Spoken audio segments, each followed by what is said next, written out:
Greetings, Imagination Connoisseurs. Once again, it is I, the sanctimoniously notorious RMB, here for Robservations live chat number 168. Robservations is, of course, the show about something. Welcome to all of you Imagination Connoisseurs, you members of this, the Post-Geek Singularity community. I'd like to think that this community is the most hospitable geek community on the web. And why is that?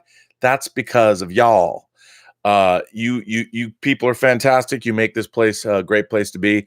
And also my website, the Burnettwork.net, is growing by leaps and bounds because of you guys. The things that you're sending in, you're giving me support there, both financial, but then also content. You're sending me some content that people can comment on, and we're building this community. This was not something that I thought about doing when I started these chats. I didn't think of myself as some kind of community activist, but you know what? I've become one. I'm here for you. The Post-Geek Singularity community, what we're trying to do is truly build the most hospitable network of geekdom on the net. That's what I'd like to say. And this is something that you guys have kind of done on your own. It's sort of a natural evolution. We're kind of the V'ger of fan communities. We're evolving, just like V'ger in Star Trek: The Motion Picture. And I kind of like that. It's all because of you. It is an interesting byproduct of doing these chats that I was unaware of. Not only that, here, check this out. As many of you know, these chats are brought to you by Lucky Tiger Men's Grooming Products for those men who want to look good and feel great. And you can go to their website at getluckytiger.com. And if you purchase of their wonderful products, which I just used, you can get, of course, 20% off if you put in PGS for Post-Geek Singularity. Now, I'll tell you something about Lucky Tiger. I think I'm trying to develop a symbiotic relationship with my own sponsors. So Alan Murphy, who it was you guys and girls and gentle people and non-binary aliens from all over the galaxy, you guys were instrumental in getting me an interview with Alan Murphy, the president of Lucky Tiger, my own sponsor. And because you guys wrote in, you sent him some emails. And of course, you can watch on Robservations the first episode of Living the Lucky Tiger Life. Well, check this out. So apparently, Alan Murphy wants to go with us. The president of Lucky Tiger wants to go with the PGS, the Post-Geek Singularity, to London to see James Bond 25, whatever it's called. He wants to come with us. So I'm telling you, the Post-Geek Singularity community, we all have to start saving our shekels and making sure like Detective Jim, one of my moderators, does not even have a passport. So, and I told Jim that I'm in a race with him to renew my passport because it expires in September. And I will need that passport. So between Detective Jim and myself, we need our passports renewed. But you guys should have your passports and get ready, because we're all going to go to London and have a great old time in Old Blighty. And it's going to be great. We're going to see Bond 25 at the Odeon Theater in Leicester Square. And I'm telling you, we're building a bigger and bigger community of people to go to this thing, which I think would be great. And I will make a Living the Lucky Tiger Life video with all of you in it, standing with our entire adventure. So thanks for that. Anyway, welcome to this, the 168th live chat, which is incredible. Now, right off the top, as John Campea would say on the John Campea show, and I don't mean to bogart his phraseology, but he likes to do things. He doesn't like to cover other people's reporting, and I do. I mean, because I spend my morning zipping around the web, looking at various sites to sort of fill my brain for thoughts for the day. And a lot of those thoughts are obviously entertainment industry related. And there was something that was published yesterday about Netflix that I would like to share. Now, this was from Forbes magazine. It was written by Stephen McBride. I don't know if you've seen this, but it starts out, and allow me a drink first. This article is entitled "Netflix Worst Nightmare Has Come True." And I'm going to read this. This is by Stephen McBride, and it was published yesterday. If there were a stock market hall of fame, Netflix, NFLX, would be a shoo-in. Its stock has soared 8,500% in the last decade as streaming video has caught fire. Netflix achieved those gains by stealing tens of millions of customers from cable companies. Last year, half of Americans aged 22 to 45 didn't watch a second of cable television, and 35 million Americans have dropped cable in the last decade. But it's time to come to terms with a sad truth. Netflix's glory days are over, and what's coming next won't be pleasant if you own Netflix stock. Until recently, Netflix was the only real streaming game in town. Not only did it enjoy virtually zero competition, many of the biggest, most powerful media companies on earth helped Netflix build its businesses.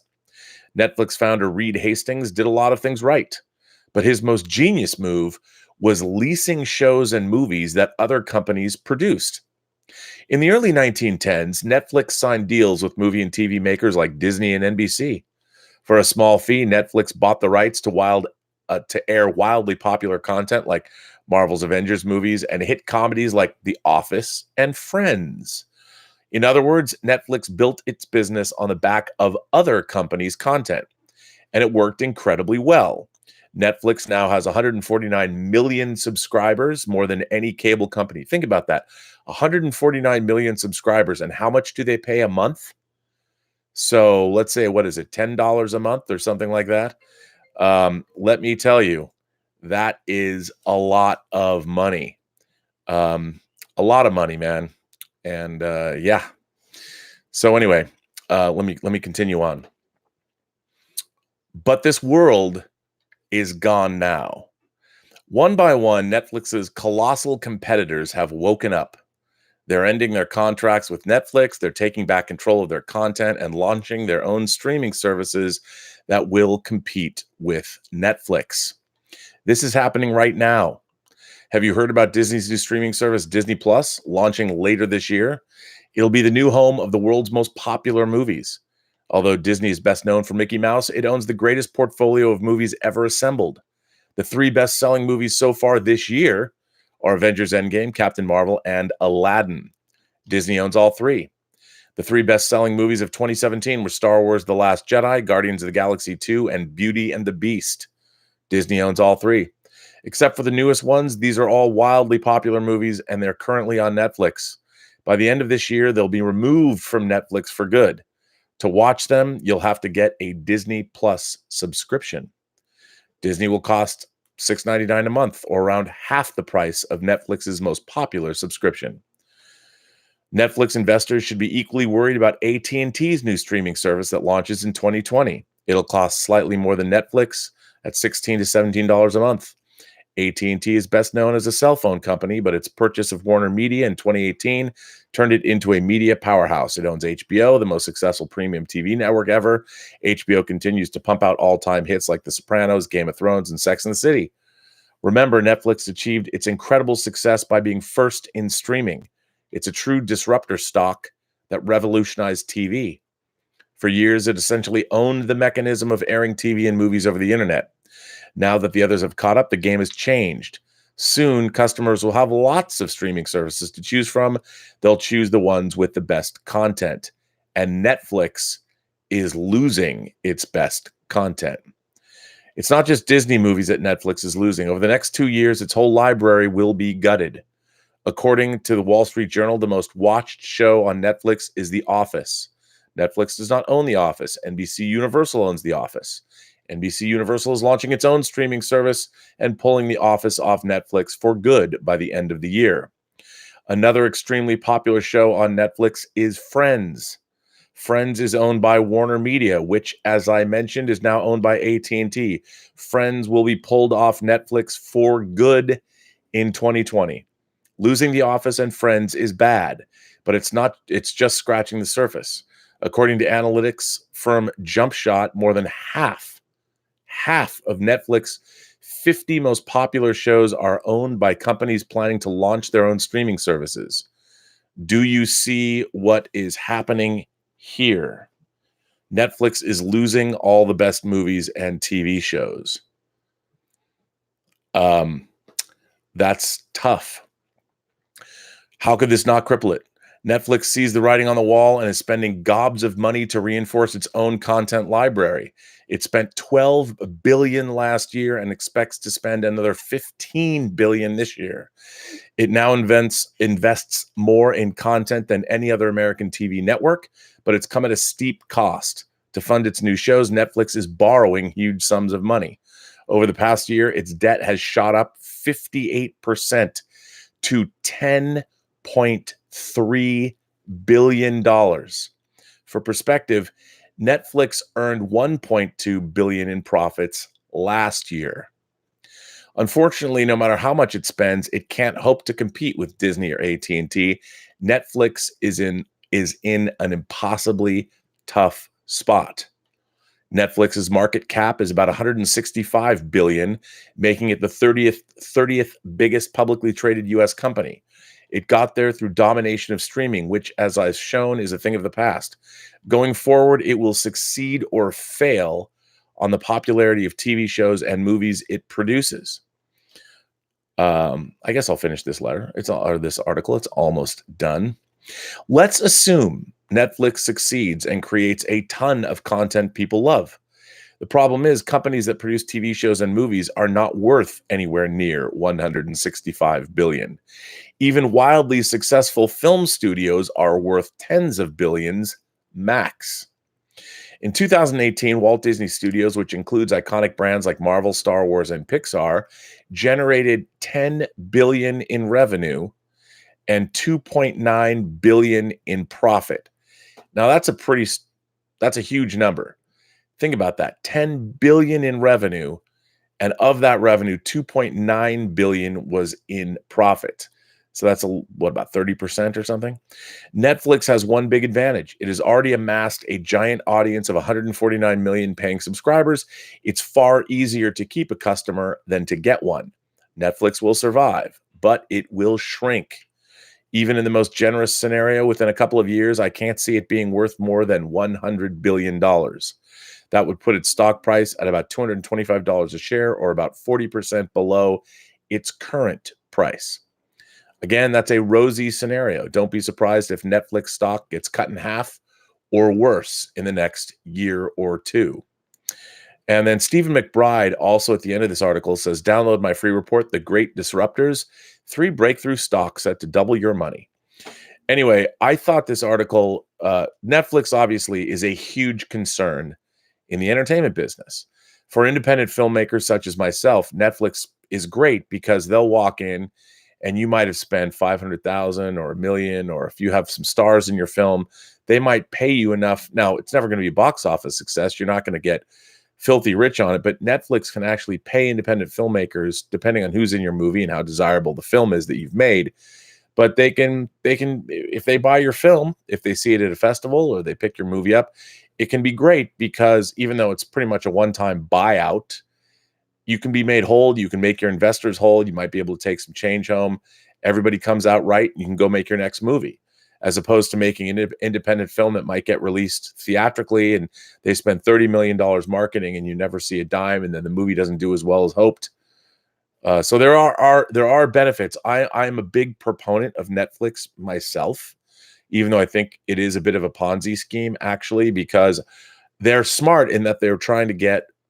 We just talked about on the John Campy show this morning how this new Dwayne Johnson and Ryan Reynolds project, this action film, they just acquired it from Universal to the tune of like $130 million or something, $115 million. They are trying to make product that is going to keep consumers coming back to Netflix, and they want to be able to compete with the Warner Brothers and the Disneys. I don't know if they can do that. And in today's Hollywood Reporter, July 9th, this was posted at 10:08 a.m. in the morning today on the Hollywood Reporter. This article, Friends officially leaving Netflix for Warner Media's streaming service. HBO Max will also be the new streaming home for fare from the CW and feature original movies from Greg Berlanti and Reese Witherspoon.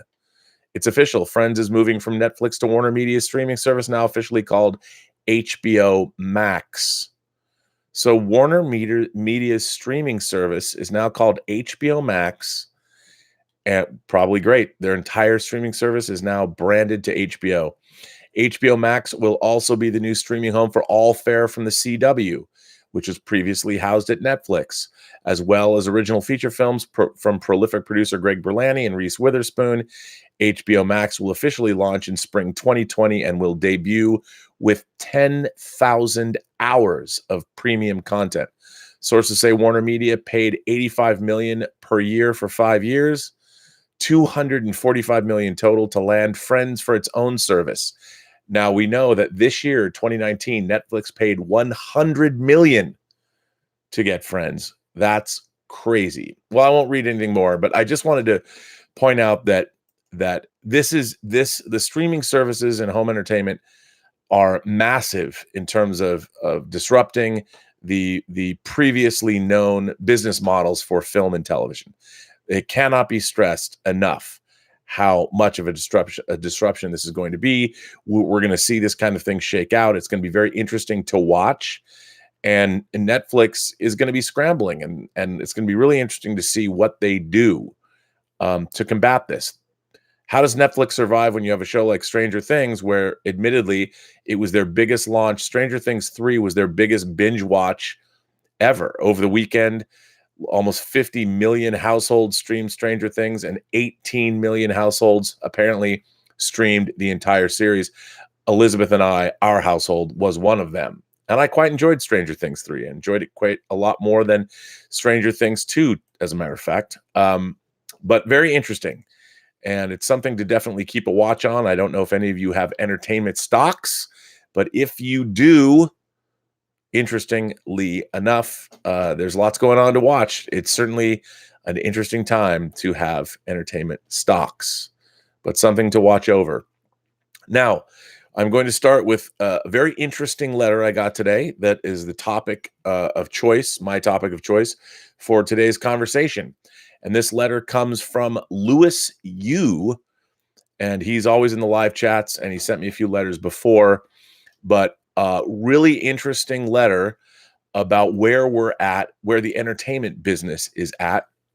This is my favorite kind of letter, cogently written, of course, intelligence behind it, but also poses a question to me personally. I mean, not directly to me, but to all of you, the Post-Geek Singularity community. But it gives me something to think about, and I really quite enjoy these kinds of letters. And once again, if you want to go to the Burnettwork.net website, that's the place where you send me letters. We have a form to fill out. Send them. You have to mention if you want me to read this on the air or use your name, or if we can put it on the website, or if we can slightly edit your letter for content. But so here's to Mr. Yu for this letter. Dear Rob, after watching your show today, that was on July 8th, that would be yesterday's show, it got me thinking about the interesting predicament that exists in the movie and TV show making business for today's audience. We already had our share of controversies in our most popular TV shows and movies, and we're only halfway through this year. Sigh.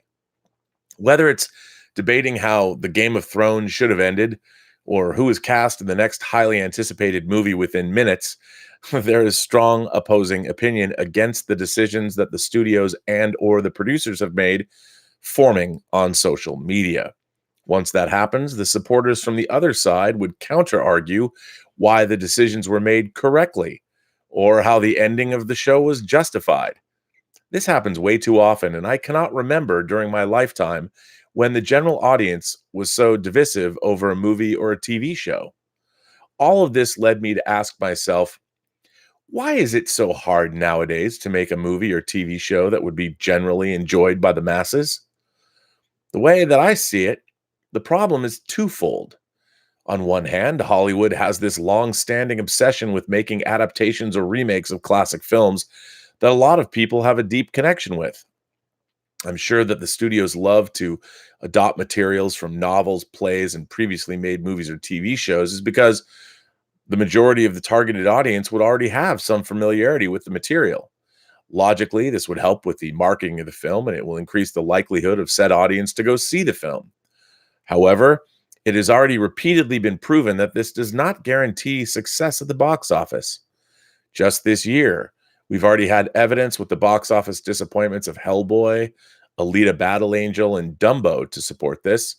In addition to doing adaptations and remakes, when studios attempt to make changes to adjust to today's societal norms, that is the perfect formula to stir up controversy and debate. I once asked my pen pal from Russia about his opinion on the current state of films from Hollywood, just to get a different perspective. His answer to me was that Hollywood films have largely become too lazy. When I asked him how so, he responded with, "Well, for most of those films, I can usually tell how the film will end before the second act is finished." While I'm not as astute as he is, I couldn't agree more with his answer. In my opinion, a lot of today's films are often too predictable or offers us twists at the end just to change things up a bit and to differentiate itself from the source material. Even worse is when the film uses loads of special effects to compensate for the lack of storytelling acumen. The second problem that I see is that we seem to lose a lot of our tolerance towards one another. We all have our own different opinions and perspectives on how things should be depicted on film, and that is not going to change anytime soon. From what I can see, the part that is changing is the idea that we will not tolerate any other opinions but our own. And that's what scares me the most. How many times have we seen a teaser trailer or some casting news come out, and then almost instantaneously we see both sides of the debate attack each other on who's right? Why are we so aggressively defending our positions on a trailer when the film is not even ready for public consumption? Isn't that the purpose of having trailers and private screenings prior to a film's release, to gauge the audience's response so the studios can decide whether the film needs adjustment or not? Isn't it more logical to wait for the film to be released and then judge it by its final product? By no means am I stating that we all should be quiet and keep our opinions to ourselves. I, for one, am all for healthy debate when we can safely present our ideas and thoughts with an open mind and the willingness to accept the opposing view. Unfortunately, I see all too often it's just my way or the highway. It's a mentality on social media. So, what is the solution for this dilemma? I am sure that I'm not the smartest guy in this chat room, but I don't think there is an easy answer. We all know making a good film is not easy. It takes just short of a miracle and the combination at the right time with the right people involved for the film to even have a decent chance at being liked by the general audience. In my opinion, perhaps filmmakers need to get bolder, take more chances with different and unique projects, and make more films that share universal themes so everyone can connect with it.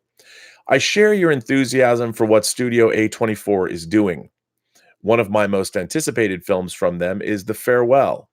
I don't anticipate a lot of people will see it, but I hope that I'm wrong, because it might not be the film we want it to be, but it just might be the film that we need.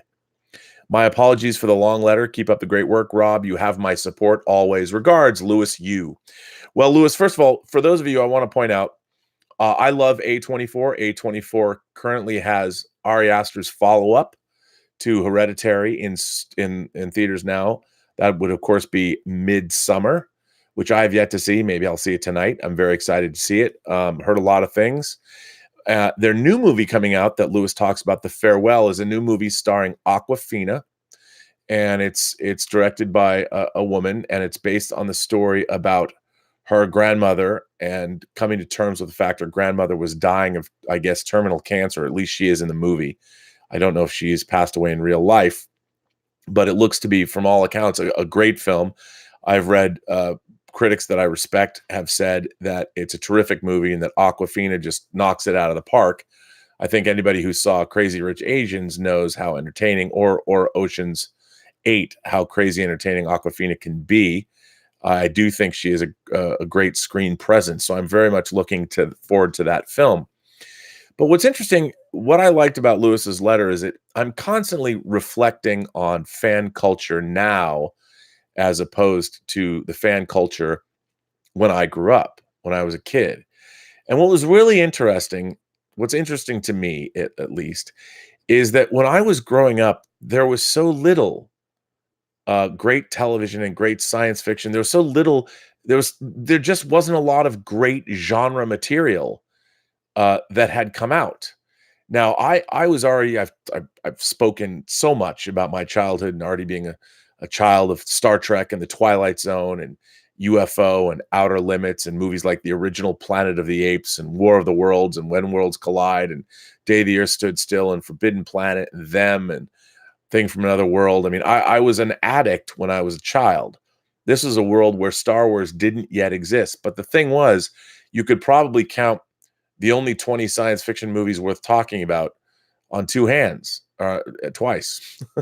And there were only, say, 20 science fiction movies worth talking about. There were a lot more horror films that I think were worth talking about, but there wasn't that much genre material. And when it came to television shows, if you were a science fiction, fantasy, or horror fan, everybody loved the same things: Twilight Zone, Outer Limits, Star Trek. You could like Lost in Space if you wanted to, but you were wrong.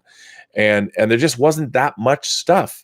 And in the wake of massive successes in films, and of course we had 2001 and Planet of the Apes, which were pre-Star Wars, I think, and I still think 2001 is the greatest science fiction movie ever made. But Planet of the, I mean, if you think about it, the top 10 science fiction films of all time, back then, you'd have to say Metropolis, you'd have to say Forbidden Planet, you'd have to say, well, I would say War of the Worlds and When Worlds Collide. There's, of course, 2001 and Planet of the Apes and Solaris. I mean, there just wasn't that many.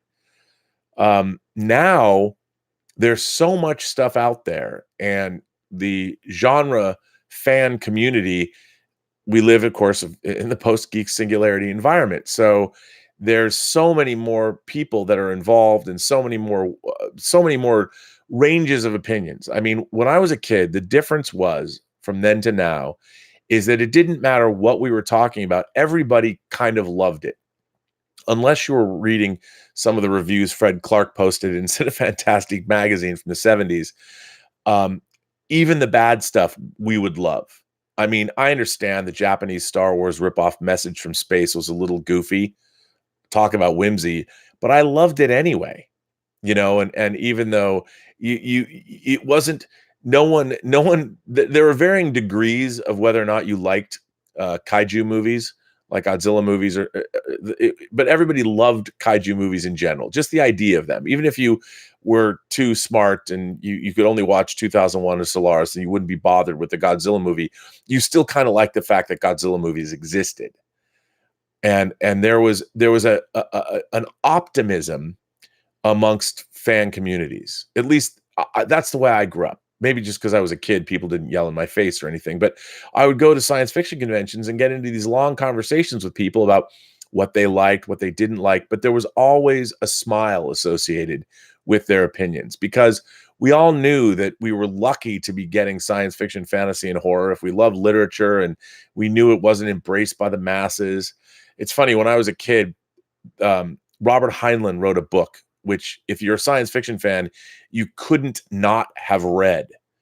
And it was a book called Stranger in a Strange Land. I don't want to get too into it. And the main character in that book was named Valentine Michael Smith.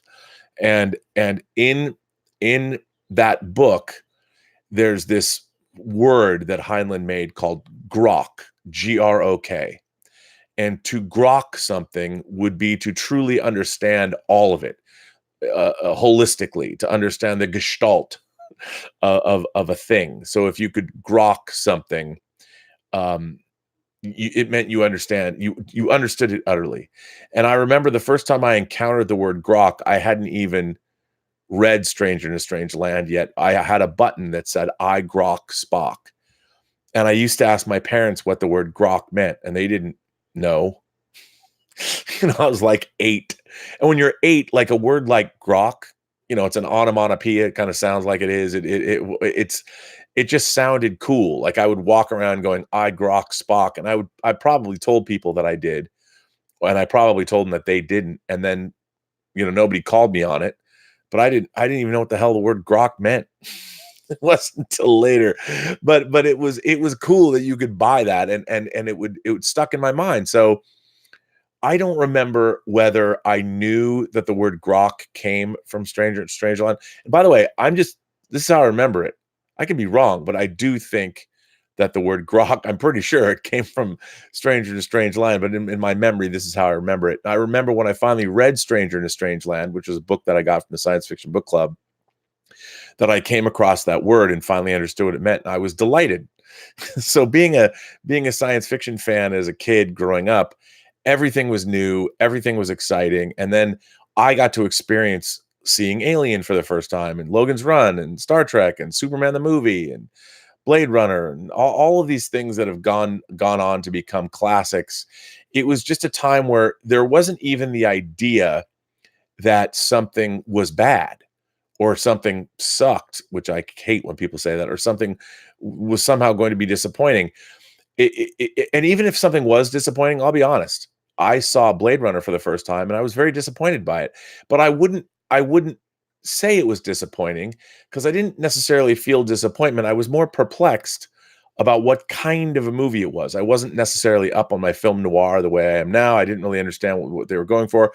And I was expecting, coming on the heels of both Star Wars, Empire, and Raiders of the Lost Ark, that I would be getting something along those lines. And it was science fiction, this existential dark noir detective story that is dealing with the meaning of the human soul and how life is precious. I mean, all of that was kind of lost on me when I first saw it. I appreciated the vision, but I didn't come out of the movie theater going, that movie sucked. You know, even I could realize that there was genius in Blade Runner. And you would never think, like, I would never think to say that anything related to science fiction, fantasy, and horror was bad. I mean, maybe You're the Hunter from the Future wasn't so good, but even when I would see something like that, I'd find it charming. You know, those things. When Krull came out, I'm like, I can't wait to see Krull.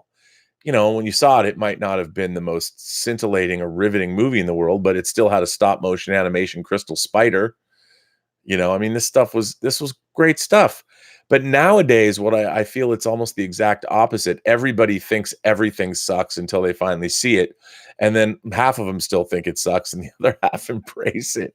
I mean, it's just a different world we live in, yet we're getting so much good stuff.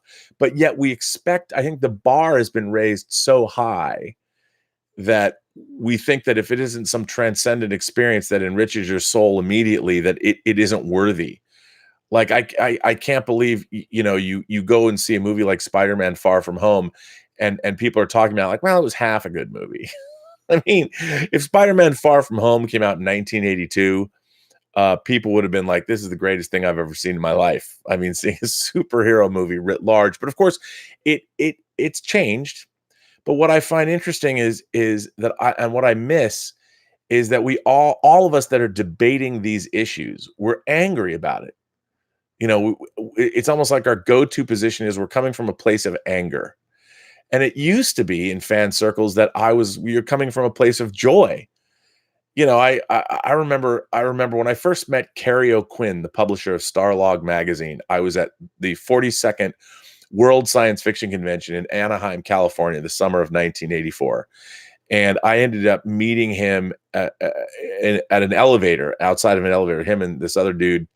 And we ended up talking for like 4 hours about Ayn Rand and what happened with the issue 13 when they had the TV commercials to become a subscriber for Starlog, and how that went pear-shaped. And I just spoke with him about science fiction and how much his magazine meant to me and how much his From the Bridge columns had meant to me. And it was a wonderful, wonderful experience. And we talked about everything from The Prisoner to Star Trek to Space 1999, and this other guy that was chiming in, and then even wrote an editorial where he talked about meeting me.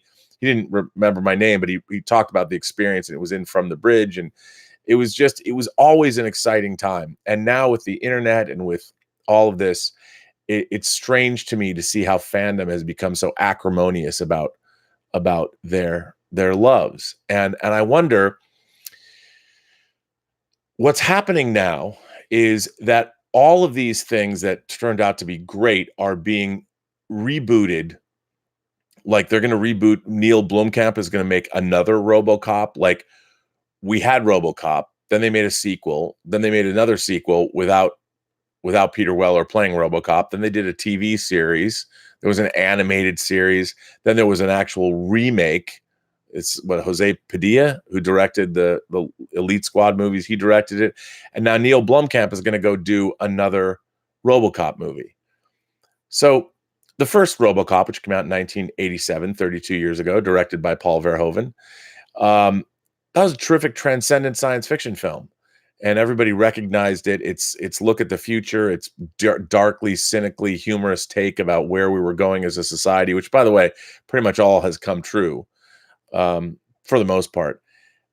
I just wonder that with our culture now, where we keep getting things rebooted, it's one thing to do a remake.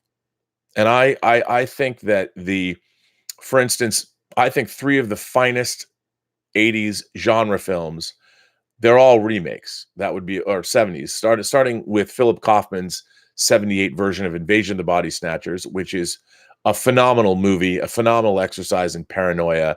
It's an incredible look at the era that it was made at in the late 70s. And it's a fantastic film where I love it because it's about an alien invasion that's already happened. There's no way to stop it. And the main characters that you're following in the movie just don't know that yet. They discover it. It's just a brilliant remake of the original concept. And it probably skews closest. But then the next great remake is, of course, John Carpenter's The Thing in 1982, where he was remaking The Thing from Another World that was based on a story called Who Goes There? But The Thing, John Carpenter's The Thing, is much closer to the original story. And then, of course, the other great remake of that period of time was in 1986, 4 years later. It's interesting because they're like 4 years apart. So you had Invasion of the Body Snatchers, and 4 years later you had John Carpenter's The Thing, and then 4 years after that you had David Cronenberg's The Fly. So in that 8-year span of time, you had 3 terrific blockbusters. No, actually 2 of them were very successful. Kaufman's Invasion of the Body Snatchers was a success, and Cronenberg's The Fly was a success, but John Carpenter's beloved The Thing famously failed at the box office in 1982. It came out the same day, by the way, as Blade Runner, believe it or not, but both of those movies came out on the heels of E.T.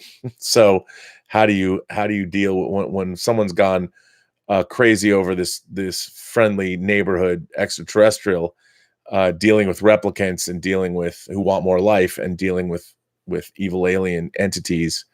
Perhaps we're not what the audience wanted to see, even though both of those films have gone on to become classics. But, I just wonder, those films, were all 3 of them were significantly different than their predecessors, than the originals. And they had such a different take that when you saw them, you really felt like you were getting something new. Now, look, what Lewis is talking about, the questions he was asking about all these remakes, movies have become so expensive. The difference between then and now is Star Wars was made for what, like $9 million. Empire was made for 20. Now, if you made Empire Strikes Back, it'd be $200 million. So I understand that the landscape of the business has changed. The first Terminator was like close to 5 million, and Terminator 2 was the first $100 million movie. And I get that. And the difference between Terminator 1 and Terminator 2 was less than a decade, And I think that one of the problems with our culture, and maybe one of the things that fan circles are complaining about, and why we have such acrimony, is we are getting so many of these reimaginings or reboots and remakes of things that are beloved to us, and then when the remakes come out, they're not significantly different or significantly better, and yet we're supposed to be embracing these things as the next big thing. And I find it interesting that I get it. Studios are going back, like we were talking about on the John Campea show today, that they're making Look Who's Talking. They're going to reboot Look Who's Talking. Well, first of all, the whole idea behind Look Who's Talking has it's become a cliche in our culture.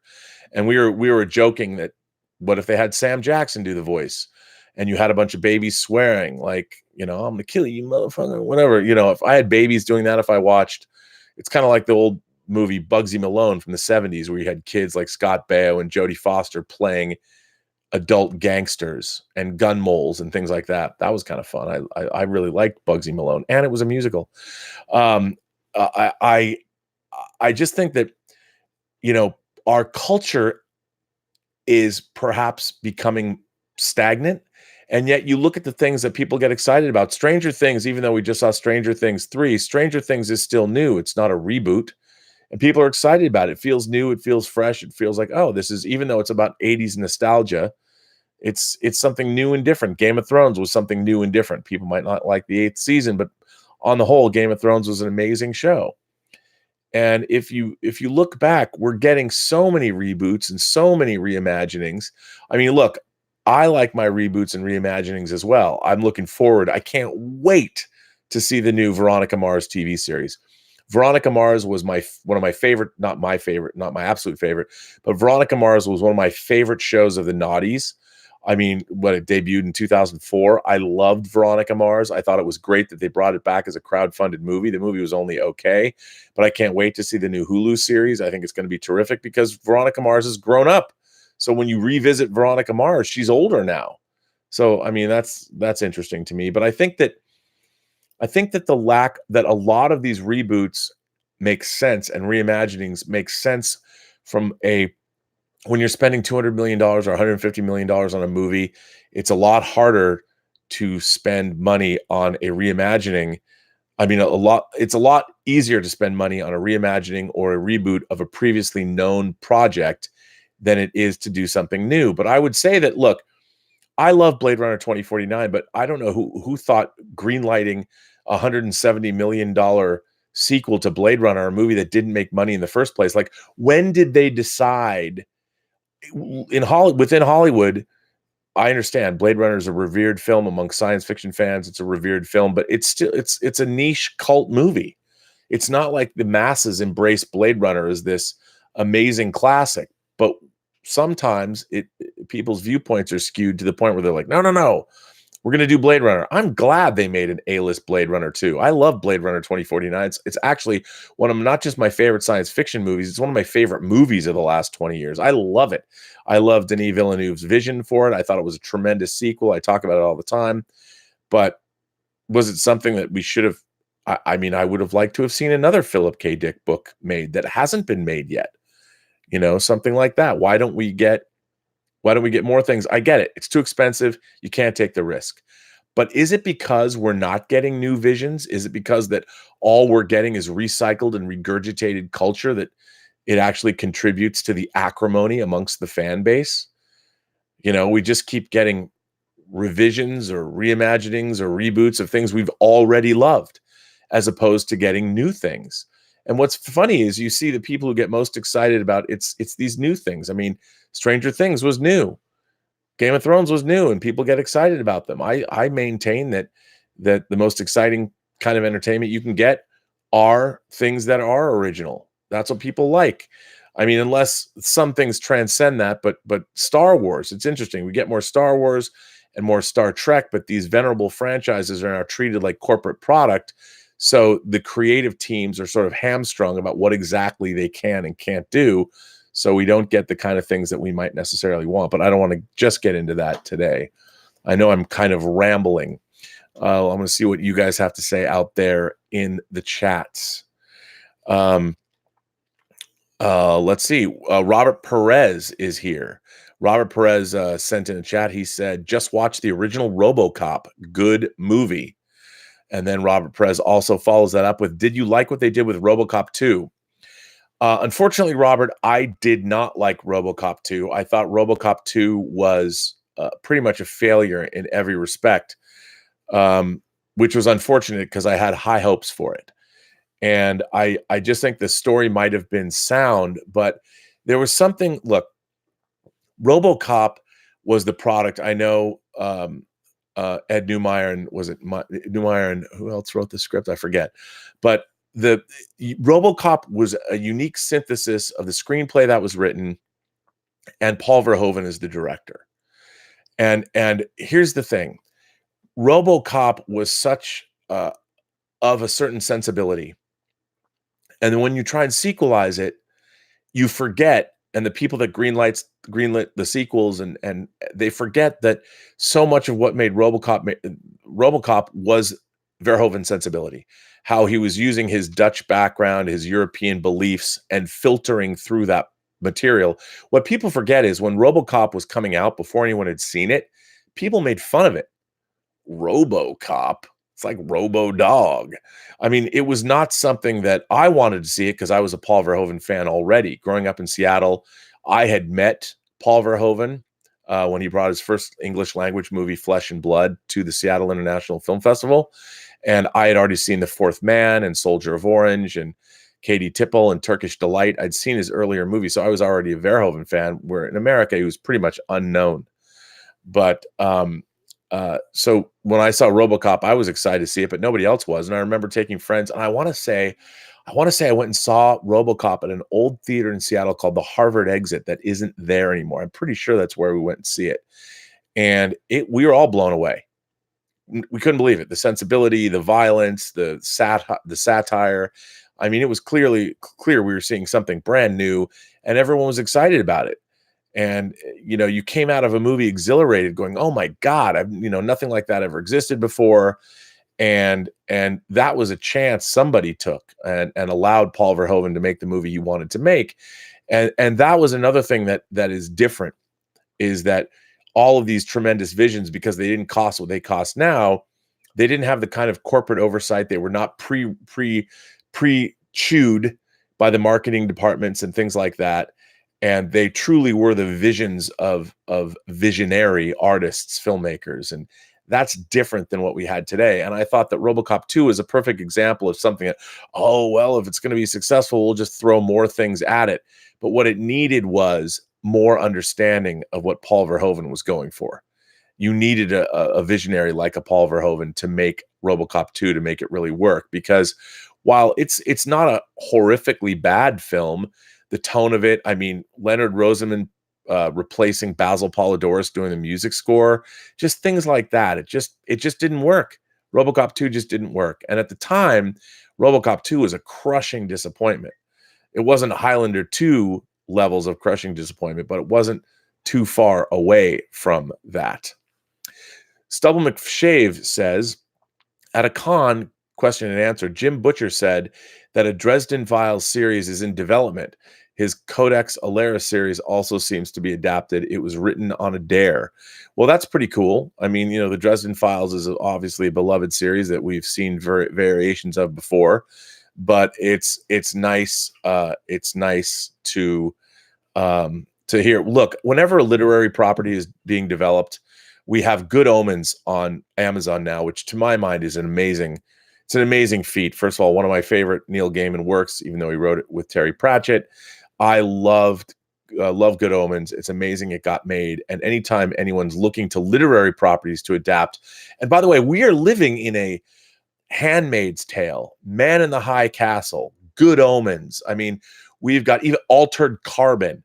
These are all shows that were The Magicians, shows that were based on books.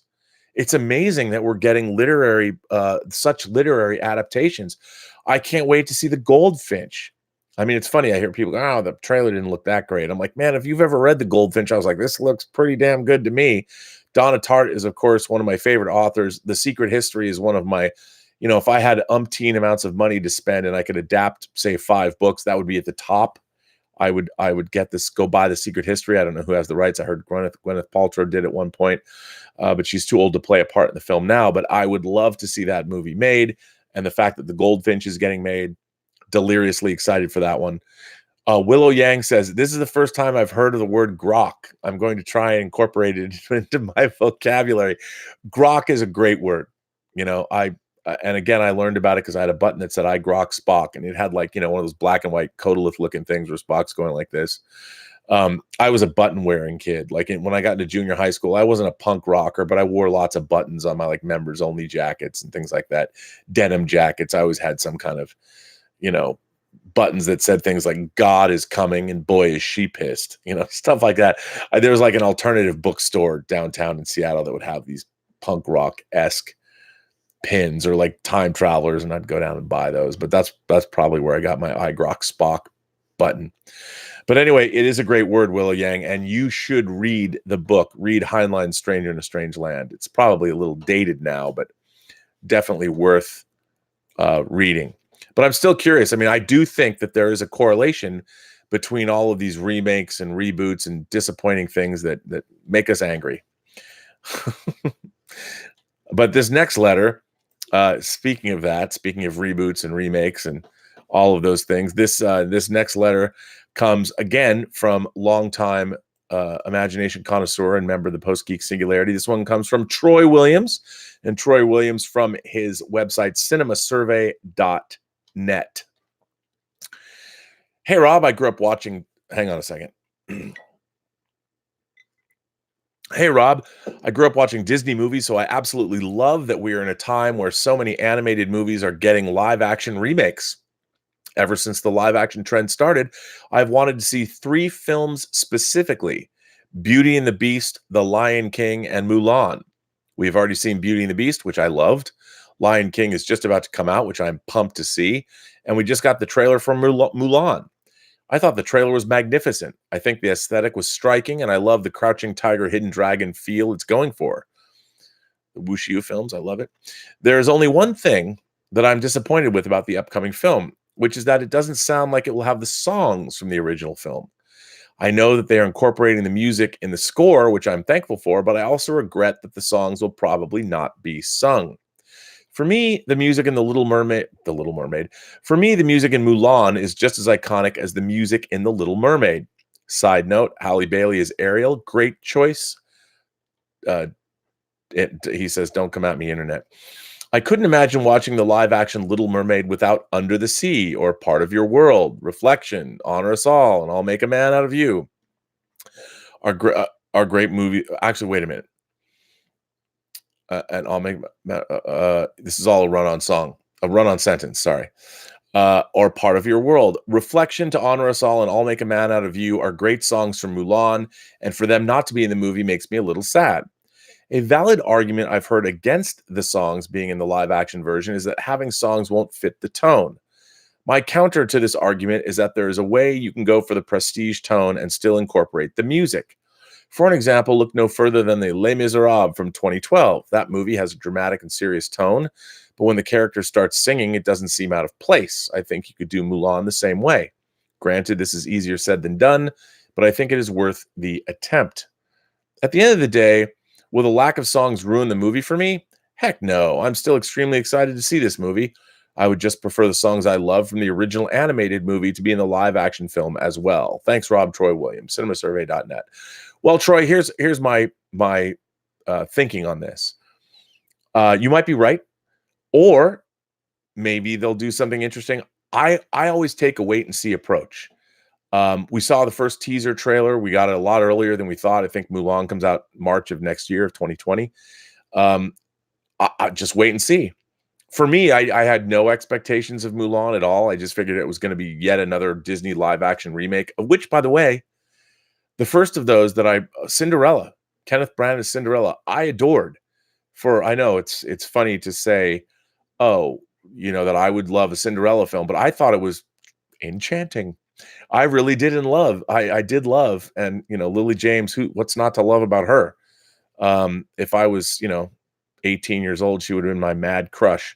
I love Lily James, and she seems to get herself into some really cool projects. I mean, I loved her in Baby Driver, but Cinderella, Kenneth Branagh, the way he approached the material, I thought it was terrific.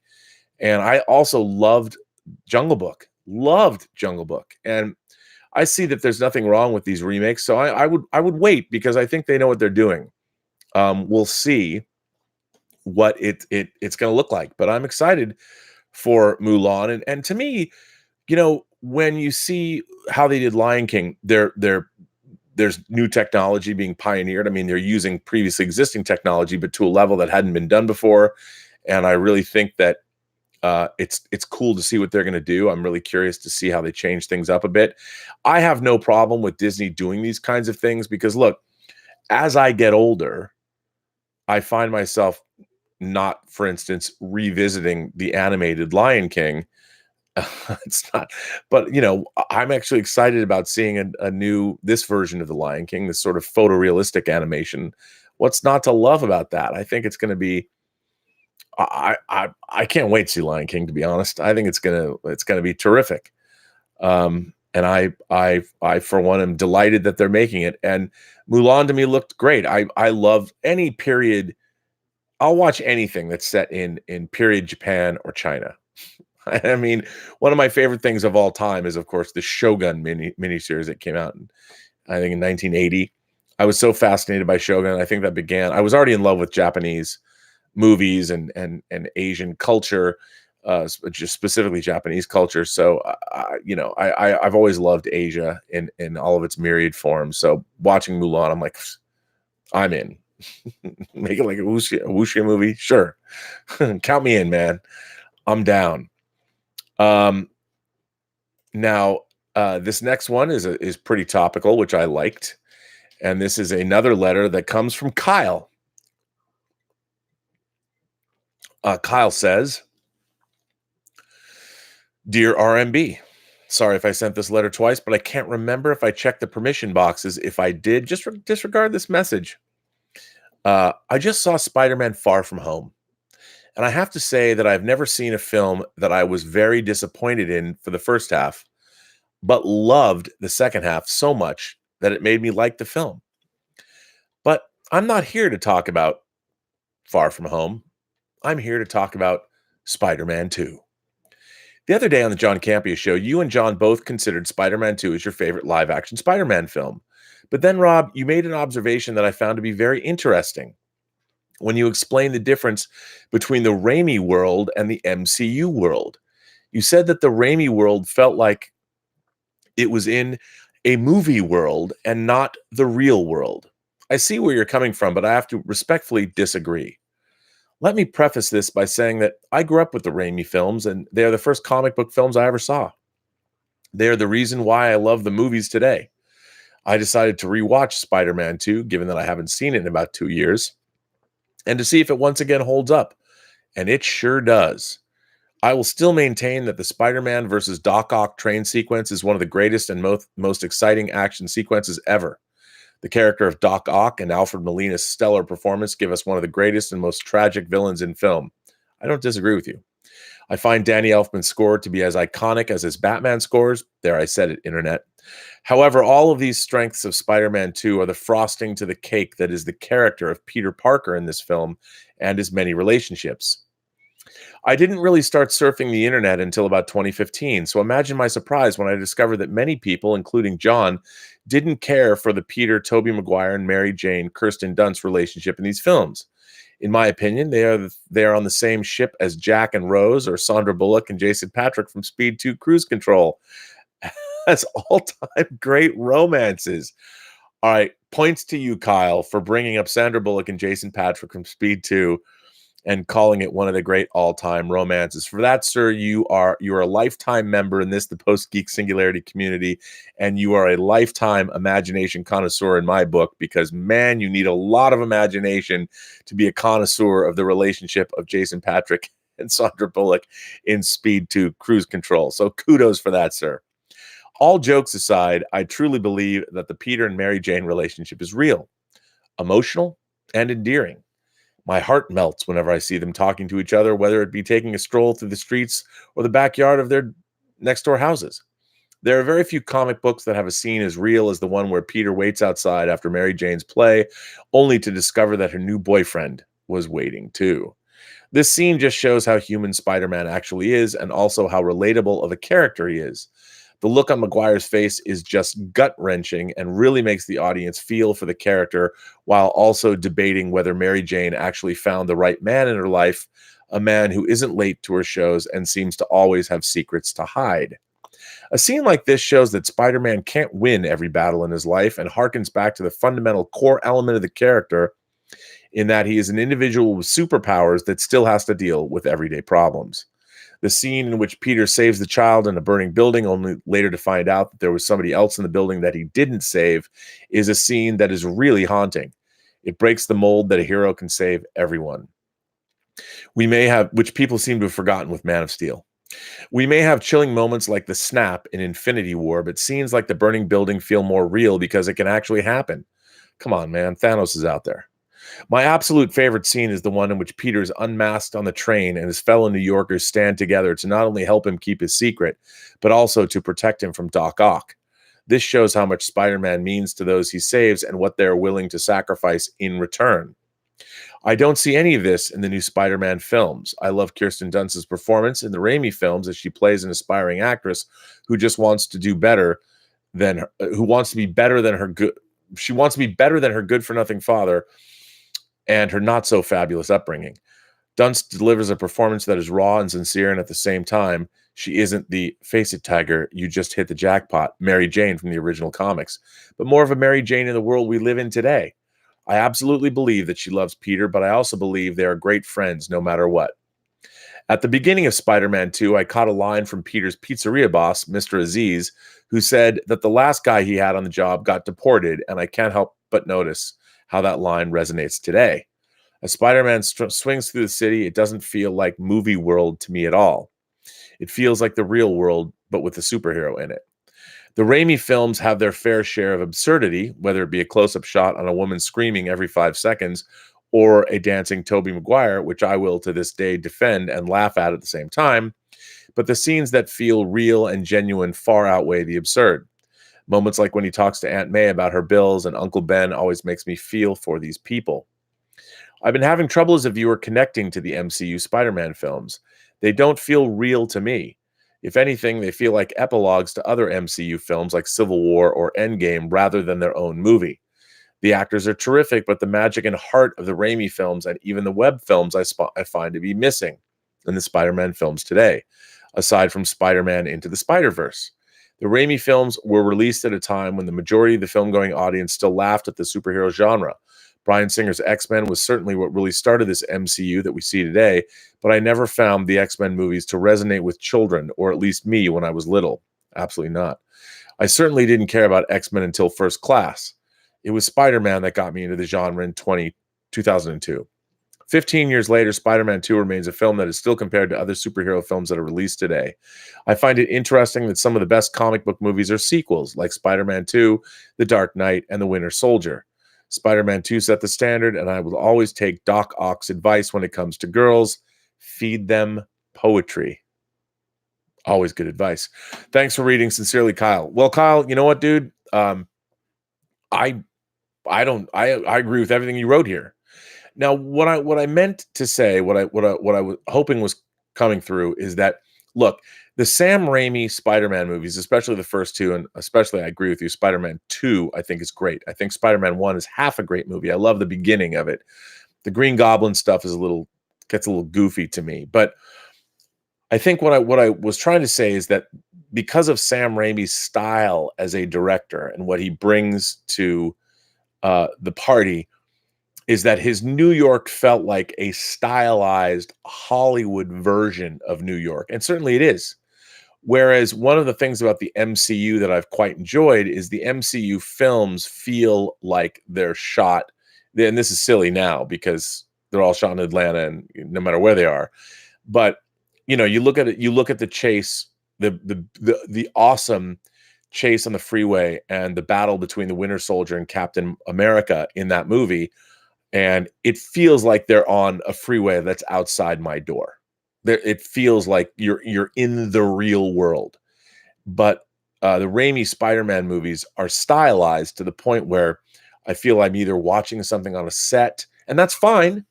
That's fine. It's just the verisimilitude of the Raimi Spider-Man movies is different than the MCU. Now, I don't disagree with you at all about the Raimi Spider-Man films in relation to the Spider-Man movies of the MCU. I wasn't a huge fan of Homecoming. I like Far From Home a lot more. But here's the thing about the Spider-Man movies in the MCU. What we're seeing is, it's sort of in a way, we're seeing Spider-Man backwards from how we would normally see him portrayed in his standalone movies. Because he was introduced in Civil War into the MCU, we saw him as a function, as an adjunct to all of these other characters. So at least this is the way I see it. So what Homecoming and Far From Home are all about are sort of about Spider-Man's uncoupling from the greater MCU. And sure, we're always going to have crossover characters, but what we're seeing is that Spider-Man is a kid, and what he's doing is he's growing up to becoming his own man. Now, because they're not dealing with Uncle Ben, it's not to say that Uncle Ben wasn't killed. He was. It's just that we're after that, and we're seeing Spider-Man moving away from his teachers, his mentors, his parental figures. And I think by the third film, he's truly going to be the Spider-Man that he is destined to become, not necessarily Spider-Boy. And I understand, I know that a lot of people might not feel that way, but that's kind of how I've been feeling about the portrayal of Spider-Man in the movies. And I've quite enjoyed it. I've quite enjoyed watching this character sort of grow. And the thing about Tony Stark dying, I mean, we're talking about world-ending consequences, and Peter Parker's sort of coming to grips with the fact that, look, man, I just want to be the friendly neighborhood Spider-Man. And obviously he's going to have to deal with world threatening events and things like that. But ultimately, he's a street level character. And we're watching Spider-Man become that street level character after first being an Avenger. So I've kind of liked watching how he's going from this large scale thing into his own life. And I think Spider-Man 3 is really going to be about, how does Spider-Man be Spider-Man? How does the Tom Holland Spider-Man navigate the world without Tony Stark, without all of the accoutrements that he's been given since we've caught up with him in Civil War? At least that's the way I see it. But I don't disagree with you, Kyle. I think that your assessment of Spider-Man 2 is spot on. I think Spider-Man 2 is a terrific movie, and it's only been getting better. So I want to thank you for that letter. I think it's a great letter, and it's a thoughtful letter, and there's a lot of truth in what you say. So good job without that. Without those things, we wouldn't have, what was I saying? I just think that was a fine letter. Thank you, sir. Wade O'Neill is here. Wade O'Neill says, without Remakes, we wouldn't have Not the Bees. We wouldn't? Yes, but, don't you get tired of them eventually? Factual Opinion is here. Factual Opinion here says, the complaints with remakes and reboots irritates me. Look, when I saw, let me tell you the relationship I have with a particular film. Total Recall. When I went to USC, when I started at USC, they had the stately Doheny Library, and then they had the film library. Because I didn't go through orientation, I didn't know the difference between, there was a film library and the film department where you get lots of really interesting stuff. And then there was the stately Doheny Library that had screenplays in it. Now, at one point, one of my favorite filmmakers, David Cronenberg, was going to make Total Recall into a movie. And the Doheny Library happened to have this Total Recall script in the library. And back then it was like, names like Richard Dreyfuss were going to play the lead role in Total Recall, because the idea that this person was ever a secret agent or had a secret life was, no one would have ever believed it. That's why they wanted to cast an everyman. So I had read the script for Total Recall, and all of it was really about perception and reality. It had a Matrix vibe to it, really. And of course, the final film, when they finally made Total Recall a couple of years later, it wasn't that long afterwards that Total Recall was greenlit, with Paul Verhoeven coming off of RoboCop, making his next film after RoboCop, which is Total Recall, with Arnold Schwarzenegger, which was sort of crazy. I was like, wait a minute, how is that movie going to work? How are people not going to believe that Quaid was if Arnold Schwarzenegger's playing him, everyone's going to believe he was a secret agent? So it was just a different movie. But I had a hard time coming to grips with Total Recall. And then when I saw the film, I actually loved it. Paul Verhoeven did for me with that movie what he did for me with RoboCop, and I forgot what I wanted Total Recall to be, what I had read Cronenberg's early take on it, and then what it actually was. I was able to put my preconceived notions aside and really get into seeing this movie, and I dug it. But I was completely prejudicial against Verhoeven's movie. And even though it was funny, because I worked on the Warner Brothers lot, and I actually it was a TriStar movie. I think it was TriStar's Columbia TriStar, and Columbia was still on the Warner lot. The Burbank studios were Warner Brothers and Columbia. They had not moved over to the old MGM lot and where Sony is now. So was able to, inter-office mail somebody, I was able to get a Total Recall poster, and I had my Total Recall poster in my office at Warner Brothers, which was always frowned upon because my office was in the executive wing. I was at the highest levels of Warner Brothers, running around all the time, when I was 22 years old or whatever. But I had my Total Recall poster up, and people were always frowning. The execs would always see it. You could see it from the hallway. They're like, "Why do you have that poster up?" It's from the. I'm like, it's not like, come on. It's not like our Total Recall version was benched in favor of their version. It's Paul Verhoeven. It's cool. But I always I caught hell for that. So I was excited about Total Recall and ended up really liking it, even though I had trepidation after reading the Cronenberg version. I'm like, oh, this is going to suck.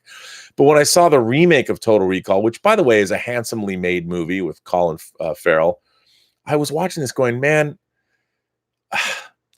it's just not the same. Like, they don't, the component, we are so far away removed from what made Total Recall.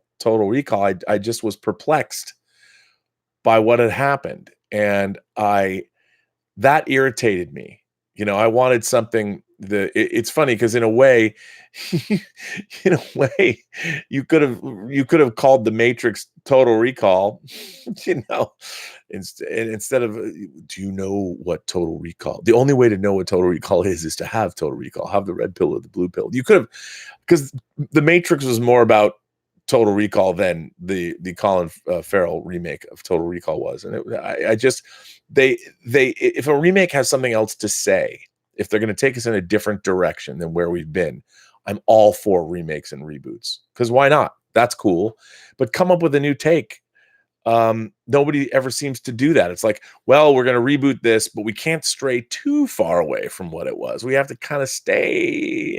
And I'm like, no, reboot it, go really far away from the original concept. Give me something new. Dan Allen says, Rob, why can't Hollywood use comic books and original true stories to make movies? We have the originals, though, so it doesn't matter what they make. Well, here's the thing. I think a lot of people do. There's a lot of, as I said, there's a lot of literary and of sci-fi. There's a lot of comic books that are being adapted. I mean, people forget books like comic graphic novels like Road to Perdition or Ghost World were made into movies. I mean, they just don't do that enough.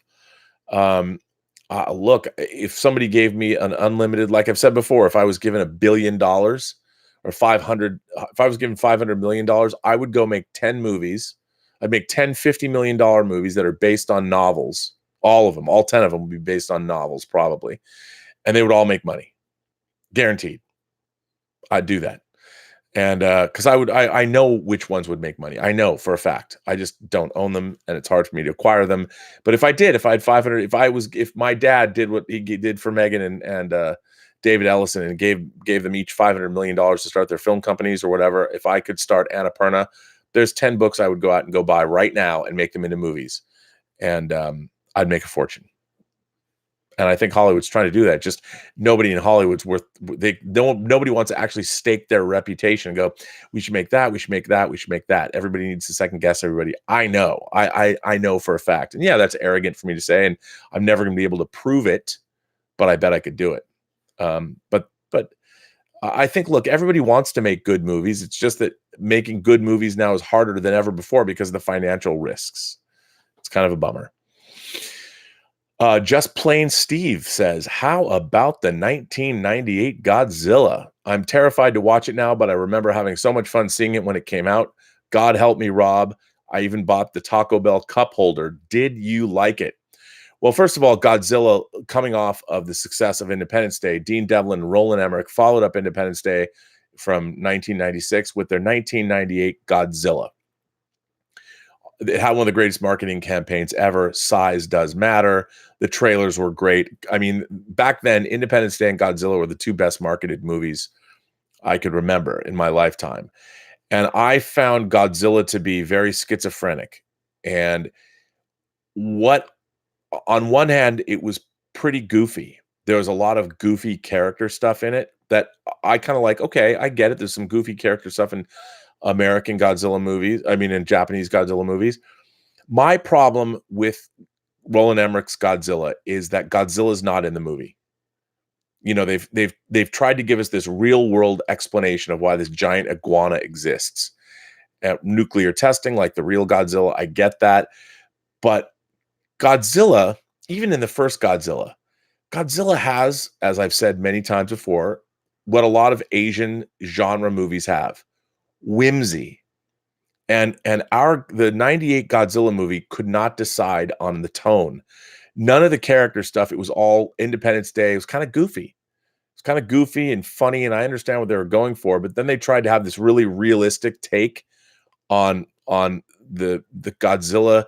And the thing about Godzilla is, not so much in the first movie, but there wasn't the whimsy. I mean, there's a certain whimsy in Independence Day, the 15-mile wide city destroyers and the alien creatures, and they really struck the right tone, I thought, in Independence Day to be exactly what it was supposed to be. They got it. Whereas in my mind, Godzilla was overly goofy. The human stuff was overly goofy, and the Godzilla stuff was actually too serious when it should have been flipped around. The Godzilla stuff should have been a little bit goofier. And, I'll give you a perfect example.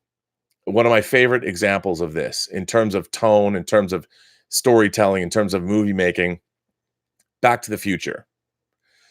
The fact that Doc Brown and Marty McFly actually says it. He says exactly what the audience is thinking. When you meet the DeLorean time machine, you meet Doc Brown's time machine, and Marty McFly says, "You made a time machine out of a DeLorean?"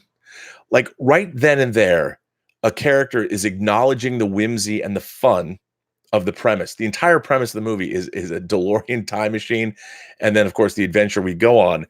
But from the opening of that film, it threads a needle. And I think Back to the Future is, not only is it one of the best screenplays ever written, but it is a perfect example of genre storytelling. Because on one hand, it keeps its characters just grounded enough. They're about to take off into the rainbow ether, but it's just grounded enough. Back to the Future is a movie that has a perfect sense of tone. It has whimsy, it has humanity, it has romance, it has humor. I mean, Back to the Future is, to my mind, if you want to look at how you make a great genre movie, and when I say that, I'm not saying that you need to make a time machine movie or a time travel film, but Back to the Future shows it is a perfect example of a film with a perfect tone, and if this makes any sense, the 98 Godzilla did not get that tone quite right. It's imbalanced. So the human stuff seems a little over the top and kind of dumb. And then the Godzilla stuff is not, I hate to say it, well, I was going to say not dumb enough, but the Godzilla stuff is not as fun and whimsical as you might want it to be. And if this makes any sense, if you guys haven't seen the last Toho Godzilla movie, Shin Godzilla, which is basically, in a nutshell, FEMA reacts to Godzilla showing up. I loved it for that reason. And it really captured the tone of what I'm going for. I don't know if I did a very good job of explaining it, but yeah, that's kind of how I felt about Godzilla 98. I was kind of bummed out by it. And when I watch it again, it's a tough slog. I own it, though. I own it. Rakan Man 85 says, people don't go out to the movies and support original content. The example is not getting a Dredd sequel. It feels like the Blade Runner of this decade. Well, listen, I think people do. They do go out and support original content. The problem is getting them to know that this original content is something that they want to see. I'm still optimistic about people in general. And I think audiences respond to great movies. They'll find great movies. The problem is, here's the problem. Here's what I see as the big problem. The big problem is getting people to know what's out there. Like, look, Warner Brothers was convinced that nobody would go see Inception. Inception was a monster hit. And for the longest time, I had heard that the Warner Brothers marketing department took all the credit in the world for making an Inception a hit. And indeed, they did a fine job marketing Inception. So I don't want to take anything away from the Warner Brothers marketing department. But you know what? Inception is an incredible film. It's an incredible film. And luckily enough, the marketing department was able to sell it. But I think there's a lot of movies that are completely let down. I think Arrival, it did okay. Arrival is a phenomenal science fiction film. It should have done a lot more business than it did. I don't think they did a good job of selling Arrival to the mass audience. And people would say that, oh, well, it's a movie about language and communicating. It doesn't matter. That movie, it's so intriguing, and it's so beautifully made, and it's really well done. Even though they changed the ending from the original script, it's a movie where they needed a marketing department that doesn't rest on their laurels and copy other people's marketing campaigns. We don't have good marketing people anymore. We only have marketing people that know what they've learned. Everything you see is copying everything else. And Blade Runner 2049, one of the worst marketed movies. The posters, everything about the way they marketed Blade Runner 2049. All of those people should never work again. It was a horribly marketed film because they didn't know how to market it. Everybody, I think, was bewildered by it. They just didn't know. You need to be able to craft a marketing campaign that lives up to the greatness of these movies. And I think more people would go. And it's too bad marketing people get to weigh in on movies. It's just, it's amazing. But for Rakan, man, your point, it's really unfortunate we didn't get a Dredd sequel. The problem is, in America, all anybody knows of Judge Dredd is the Sylvester Stallone movie. And that wasn't exactly a big hit. You needed again, a marketing team that knew what they were doing. I'll tell you, I've told this story before, but I'll tell you a funny Hollywood story that I had. So I was hired at William Morris to be a story analyst. I was an on-staff reader for the William Morris agency. And when I was there, Chris Godsick, who was an agent, became the agent for John Woo. And no one knew who John Woo was. And I don't remember if it was an email. It was funny. At William Morris, I had a drawer. That was the extent. I had a little drawer in the story department, and I would go in, and I'd go every day, and I would pick out what was in my drawer, and usually it was 2 scripts. I would have to read the scripts and do coverage on them, and you would write a synopsis, and then you'd write a critique and whether or not you recommended the script. Well, when Chris Godsick took over and became John Woo's American representation at William Morris, I was a huge John Woo fan. I loved Bullet in the Head. I loved The Killer. I loved The Better Tomorrow. I loved Hard Boiled. So, and I want to say I was at William Morris in 95, maybe 95, 96. So when the call came out, does anybody know John Woo? I said, yes, I would love to. So I had to read all the projects that were submitted for John Woo to potentially direct. And the first project that I read for John Woo was William Wisher's script for Judge Dredd. And I loved it. I loved William Wisher's Judge Dredd script, but all it said on it was Judge Dredd. That's it. It didn't say based on the 2000 AD comic. It didn't say anything other than Judge Dredd. So I took it upon myself to the script. I really liked the script. The script was similar to what was eventually made, but I really liked the script a lot. I love the tone of it. And what I really dug is that Mega City 1, where the movie took place, that's right up John Woo's alley. And in my mind, I saw John Woo making a John Woo movie out of this Judge Dredd script. So I took it upon myself. I felt like, well, nobody at William Morris is going to know anything about Judge Dredd because, people don't know. They didn't know comics back then. So I wrote this really like a 15-page report, an explanation of Judge Dredd. Like, who is Judge Dredd? What is he all about? Where does he come from? And all of this. And I even pointed out that the closest thing we'd ever seen to Judge Dredd was RoboCop. And of course, William Wisher had co-written Terminator 2 with James Cameron. And I pointed that out. But I was very, very excited about the concept of John Woo directing Judge Dredd. So I wrote my standard coverage of what I thought of the script, which I really liked. And then I put in this like 15-page book report. It was basically a book report. It was just sort of a history of Judge Dredd because I figured, and I wasn't paid for that, by the way. You get paid back then. It was like $35 a script. It went up. But imagine that's what, the more scripts you read, the more money you got paid. But it was like book reports every day. It was not a good way to make a living. And I wasn't very good at it. I was too lazy. to be honest, because I would really get into the scripts and I'd sit there and read and think how I would do them if I was going to make them. And it was, but anyway, so I wrote this book report, and like 2 weeks go by, and I get this phone call from Karen. I want to say Karen Glasser, who's head of the story department. And she says to me, she says, she's very concerned. And she says, so something bad happened. I was like, what happened? And so Ed Pressman, who's a big producer in Hollywood, he also produced like The Crow. Ed Pressman was the producer of this Judge Dredd movie. And somehow the coverage was sent back to him, because, you know, producers get coverage. Coverage gets sent all over Hollywood all the time. So no one had bothered to read at this point my coverage, I guess, nor did anyone bother to read this book report that I had turned in. So my book report on the history of Judge Dredd in the comics and everything, and why I wrote this whole thing. It wasn't just about Judge Dredd, but it was also about why John Woo would be a great director coming from Hong Kong, which is just like Mega City 1. So I get, and Karen Glasser says, Rob, this is a story of my career in a nutshell.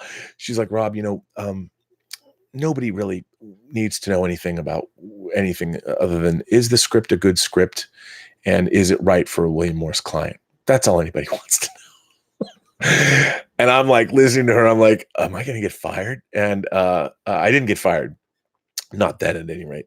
And I was like, yeah, but if you don't know anything about Judge Dredd, how are you supposed to? In my mind, I'm thinking, how are you supposed to even know if our client should take on this project? And I was trying to draw a line for you from A to B to C to D about why Judge Dredd would be a very interesting movie for John Woo to direct as his first American project.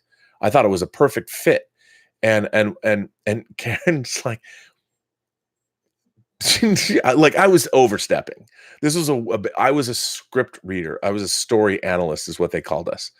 Most everybody called you a reader, but to make it sound more highfalutin than it was, I was a story analyst or reader. And literally I had overstepped by writing this sort of, it was a mission statement. Like, it's my Jerry Maguire Judge Dredd mission statement, basically, was what it was. But I felt it was just going to be used internally. It was never supposed to be. The only reason that I wrote this thing is I felt 4 or 5 people at the agency would read it and know that, oh, well, I thought, because basically I wanted to see a Judge Dredd movie directed by John Woo, because I had been reading, I'd read all the Eagle comics, the reprints of Judge Dredd. So I was very familiar with the Judge Dredd character. And they didn't care. And it was truly after, so they'd sent my book report to Ed Pressman's office. Ed Pressman thought, or whatever reason, somebody in his office thought that William Morris was completely behind John Woo directing the Judge Dredd movie, and that they were going to package the whole project. Well, this was not my fault. Of course, if I hadn't written this document, there wouldn't have been a problem. So I inadvertently, through my enthusiasm, I had caused a problem in Hollywood. Yes, but I did do that. But I felt, you know, it would have been great original content. And so Dredd, even when the second Dredd came out, when they first made the first Dredd, you know, you had a television director directing. Basically, it was his feature debut, I believe.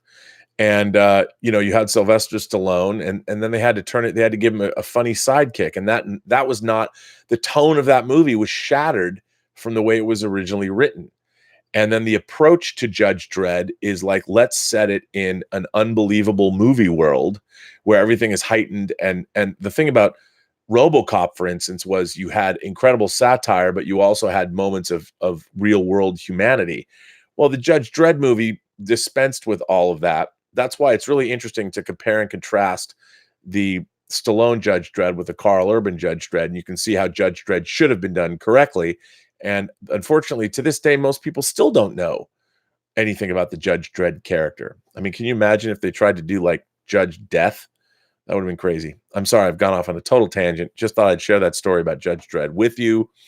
Anyway, Emmanuel Ericart says, thoughts on Pride and Prejudice with zombies. Loved it. I read the book. I mean, it was fun. I thought it was fun. But again, you know, it was definitely clever. The idea of using that book and making it a period piece and have zombies there. I thought it was a lot of fun. The Korean series, The Kingdom, on Netflix, another zombie period piece.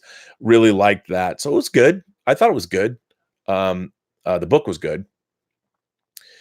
I mean, I liked that idea. I thought it was terrific. But if you're going to do, the problem is Pride and Prejudice and Zombies is immediately, it's this immediate camp. It just, I don't know. There's something about it that didn't quite work for me, as opposed to say something like Shaun of the Dead. What I loved about Shaun of the Dead, and this, if this makes any sense, is that Shaun of the Dead was, on one hand, it was a working class romantic comedy. It worked. And then at the same time, it was also a zombie horror film. And both of those things actually worked together. And the funny thing about Shaun of the Dead was what was going on in the real world with the zombie apocalypse, the Dawn of the Dead inspired zombie apocalypse, was still horrific. But these yo-yos, I mean, you've got it was exactly how they would respond to an actual zombie apocalypse. Like when they're throwing albums, I mean, that might have been a little over the top, but I thought that, again, the tone, like a movie like Back to the Future, I think Shaun of the Dead had a really great, it was a legitimate romantic comedy, a working class romantic comedy, and was legitimately a great horror film. And then overall it was, I would say, a comedy, and it all worked. It was like Back to the Future. The tone of it all really worked. And it had some moments, I mean, when people died, where you really felt it. And I thought that was pretty great. Pretty great stuff. So I Pride and Prejudice with zombies, I don't know if it worked for me. It was almost too precious. It's like, okay, see how we're taking one thing and we're subverting it with zombies. Whereas I saw the kind of like also Abraham Lincoln Vampire Hunter. Although it did inspire a project that Derek Hughes and I tried to get off the ground. We actually did a photo shoot for it. Frederick Douglass, American Slave, American Zombie Hunter, which we had a whole storyline wrapped up and about. It started out as a joke via Twitter, and then I actually did a photo shoot with Phil Lamar, and it was a project I really wanted to see, but it didn't get made. JB Bonifacio says, I'm sad we'll never see a Bond film from Nolan. Well, Inception was kind of a Bond film from Nolan, kind of. I quite enjoyed Inception. It's I love that movie to death. I think it's absolutely fantastic. So yeah, but I would like to have seen a Nolan Bond film. I don't think that that Barbara Broccoli and Michael Wilson would cede such control to him, but man, I think we'd get a great Bond film out of that. I mean, I think that would be great. This next letter has been coming. We have been receiving letters. I've been getting letters from Catalin from Romania, and he's written a rundown of Star Trek Discovery, and I'm going to save that. I'm going to save this Star Trek Discovery. Well, okay, you know what? All right, since it's here, I'm going to read it. It's a long one. It's a long letter. So here we go. This is another trip down. I'm not reviewing Star Trek Discovery. This is Catalin in Romania, and I'm going to let him. So here's Catalin. Hello, and by the way, I really appreciate that Catalin has been writing in from Romania. He's a new member of the Post-Geek Singularity community, and I dig his letters. Hello again, Mr. Burnett. Since I've seen and heard so many comments about Star Trek Discovery, I finally decided in giving it another chance and trying to watch it. Also, since I understood that this new series is in some manner designed to attract new audiences beside the hardcore fans, I've also decided to try watching it as someone that doesn't know anything about Star Trek or the massive lore surrounding it. Please consider that I'm not a connoisseur of the Trek universe, but I'm a big fan, and I've watched all the movies and all of the series. I have to start this commentary by saying, what's up with the mechanical buttons near tactile ones and so many high-tech displays? Since I don't know much about the Trek universe, I could not know about paying tribute to TNG, and it's confusing. Anyway, the first 5 episodes are interesting, and they're introducing me to what the Federation's about. They also shed some light into the character background. Plenty of things remained unexplained, like all the races that appear in those episodes. What are they called? Why are they on the ship? What's up with Lieutenant Kayla Detmer's ocular implant? And not to forget Lieutenant Commander Ariam, which has an important rank on the bridge and looks more like she's artificial than biological. The 6th episode has so much going on that my head hurts. Her head hurts. First of all, it has lots of going on with the Vulcans and their traditions and their way of life, but no way to understand what's going on since the first 5 episodes didn't say much about them except some superficial memories that Michael Burnham had. At this time, it's all a mess for me. Also in this episode, we see Lorca in the shuttle bay telling Ash Tyler to bring Michael Burnham back or don't come back at all. Who speaks like that? Is this a pirate ship or what? What about the mighty Federation and their enlightened ideas? This might be a tell that Lorca is bad or mad or both, but as is portrayed till this point, the fact that he's so vocal about bending the rules or breaking them, how come he's still in command? For disobeying a direct order, Michael lost her position and she got court-martialed with a life sentence, but as we will see in episode 9, when Lorca disobeyed an admiral, that's kind of okay. Doesn't make sense to me. Episode 7, it's the best, and it's the one that I've truly enjoyed. The time bubble shows are usually hilarious, and this one makes no exception. Episode 8, not much to talk about, but there's a moment at minute 8:19 where they were walking in front of a forest, and Michael out of I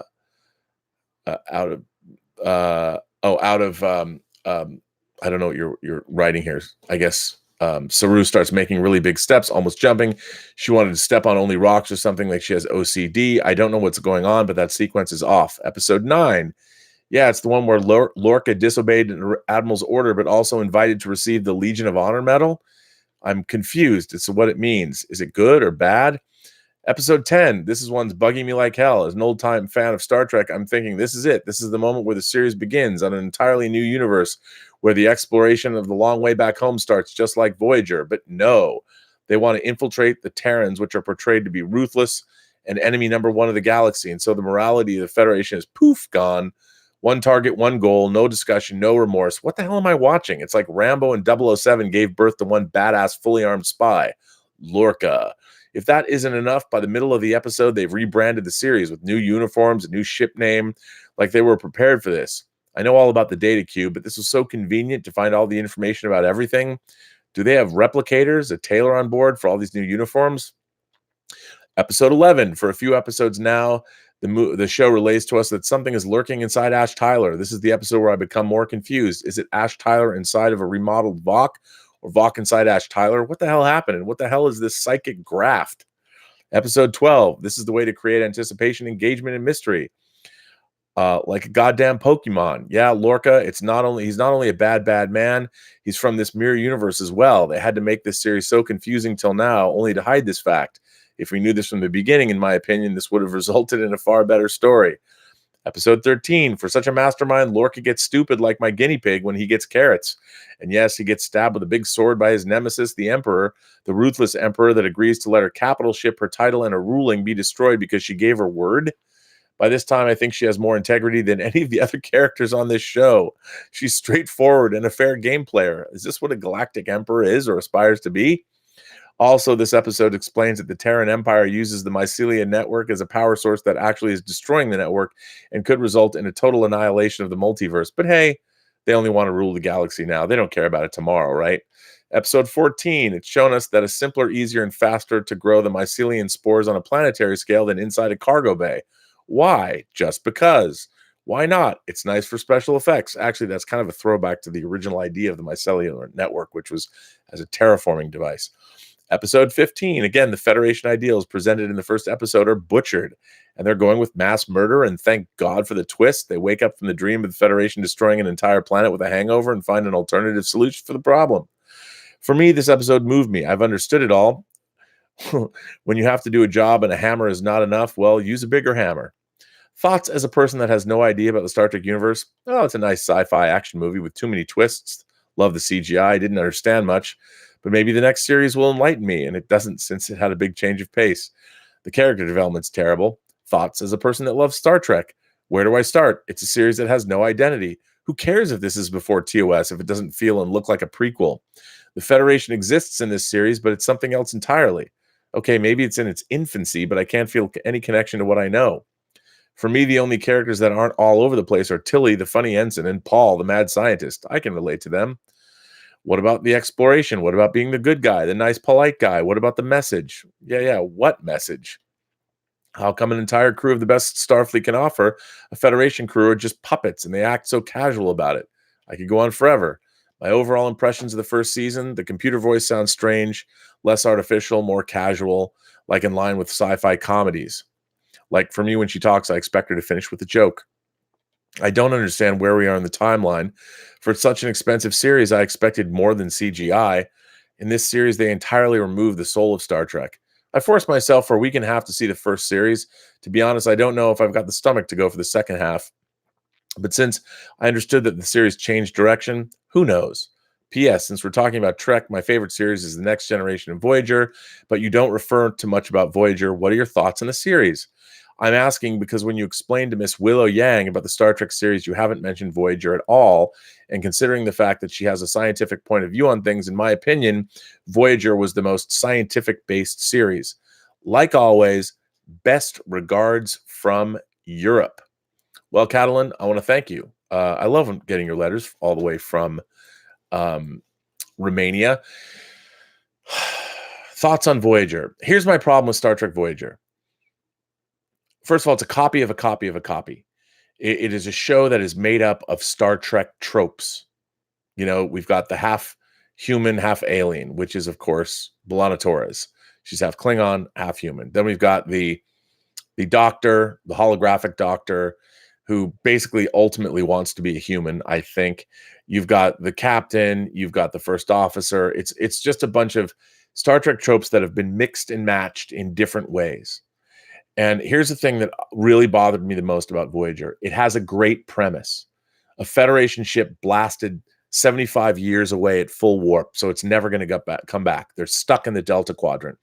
What an interesting idea that a Federation starship is going to take full, by the way, of Federation ideals with a crew that first must, the Maquis, they first have to sort of come together as a crew because of their situation, and then they have to decide to perhaps be the Federation beachhead and show what the Federation is, with no hope of rescue, because they don't have any hope of rescue. And they've got to coalition build. They could have done something really, really interesting, but then they just didn't. The Kazon were not very good adversaries. And then it wasn't again until you get into the Borg and Seven of Nine shows up. They did some interesting stories, but they were overly reliant on time travel stories, and they didn't tell an overarching story, which would have been, how do you go to the new world and bring civilization to a bunch of warring factions or a part of the galaxy that is rough and tumble, the Wild West? How do you do that? And that's what I thought Voyager could have been. And how do, most of all, how do Federation ideals survive? There's that favorite saying that I have that no battle plan survives contact with the enemy. Now, how do Federation officers, cut off from their supply lines, cut off from their home base, cut off from everyone, how do those Federation officers, how do those same officers then use their training and everything they've been taught and put to use on a grand scale to sort of tame the galaxy? Can they do it? And I think that would have been a great show, but eventually they just wanted to turn it back into TNG or even the original series because that was the easiest thing to do. And that's what disappointed me the most about Voyager. Are there some great episodes? There certainly are. Episodes like Living Witness or Blink of an Eye, which are sort of both off-concept episodes, I really like. For some reason, I really like the two-part episode Workforce. I like the cast, but they were presented so blandly. The show it feels bland. While it feels like Next Generation, after seeing Deep Space Nine, I wanted a combination of the two, but I didn't get that. And I think Voyager is a tremendous missed opportunity that I really tuned out after the second season. I liked the first season of Voyager, but the second season, after beginning with the 37s, I really tuned out. But based on some friends, people I admire, like John Ottman, who told me to go watch Voyager again, and Brian Fuller, who worked on Voyager, he told me, watch these episodes, see what you think. And I think sporadically, there's a lot of Voyager episodes that I've enjoyed, but as a whole, I think the series disappointed me because it is a copy of a copy of a copy, and that's kind of what I think about Voyager. But I want to thank you for your letter about Discovery. I always like seeing people who write in about things like Discovery who might not necessarily be diehard Star Trek fans, but how do you feel about it as a show? And I think, Catalin, that I totally agree with everything that you wrote. So thank you for that.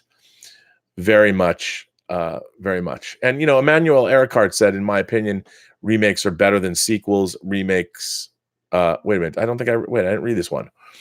I've got more. There are things I did not read. Stubble McShave says, Verhoeven's commercials in his sci-fi films are great.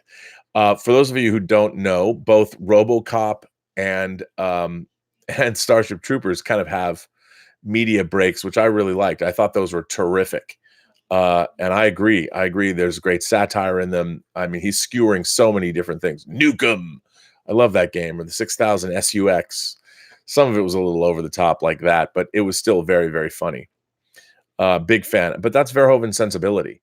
I'm a huge Paul Verhoeven fan. If you guys haven't seen his Dutch movies, Soldier of Orange, Katie Tipple, Turkish Delight, my favorite, The Fourth Man. If you guys haven't seen The Fourth Man, you got to see The Fourth Man. It's incredible.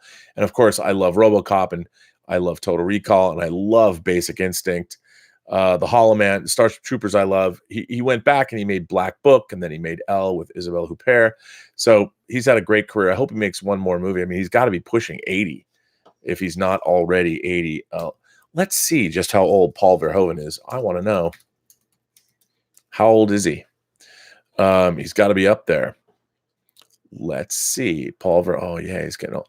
Wow, he is 80. He was born. Wow, Paul Verhoeven's birthday's next week.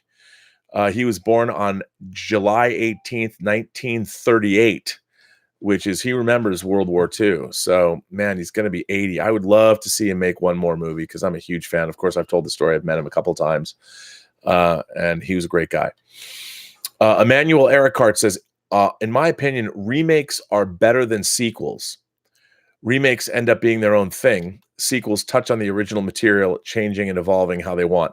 That's an interesting, by the way, thanks for supporting the channel. That's an interesting take. You know, it depends. Again, I think the best remakes are those that have a new point of view. They have something that we haven't seen before. They take the concept and do something new with it, such as John Carpenter's The Thing. And even to a certain extent, an unsung Mike Mendez, director Mike Mendez, who made movies like Big Ass Spider.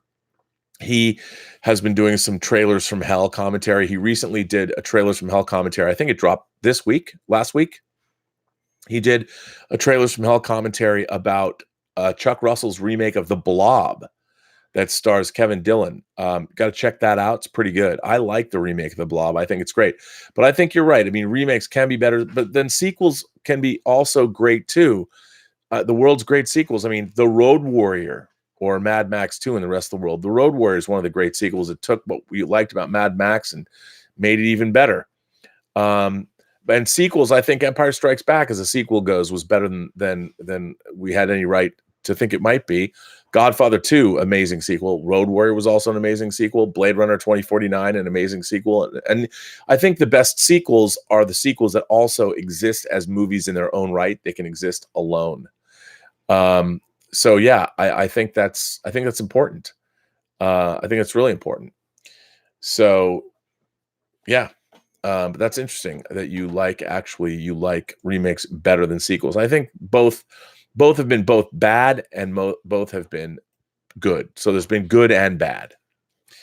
All right, I think that'll bring an end to this, another long chat. I want to thank everybody for being here. I want to thank my moderators, Jim, Terry, Mike, and Greg. Thank you for being you and making this place the most hospitable geek chat room or geek show on the internet.